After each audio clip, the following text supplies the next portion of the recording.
Alright, what's up, good day sa inyo mga bossing. For this video mga bossing is try natin itong ZK502MT mga bossing, no. Meron siyang 50 watts per channel mga bossing at may input voltage na 9 volts to 24 volts mga bossing, no. Meron na din siyang Bluetooth mga bossing. So naka Bluetooth connection tayo sa ating cellphone mga bossing, at meron na din siyang auxiliary mga bossing, no.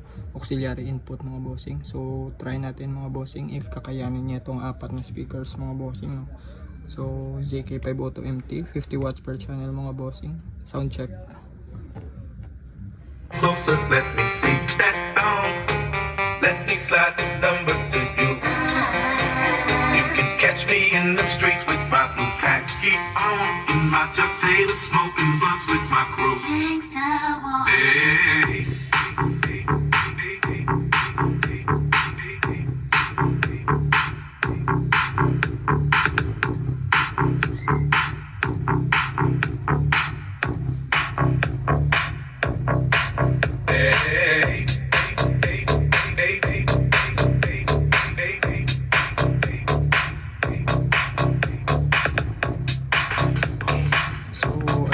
Bossing, no. So kayang-kaya niya yung apat na speakers natin mga bossing, no. So maganda to mga bossing sa mga DIY Bluetooth speaker niyo mga bossing, no.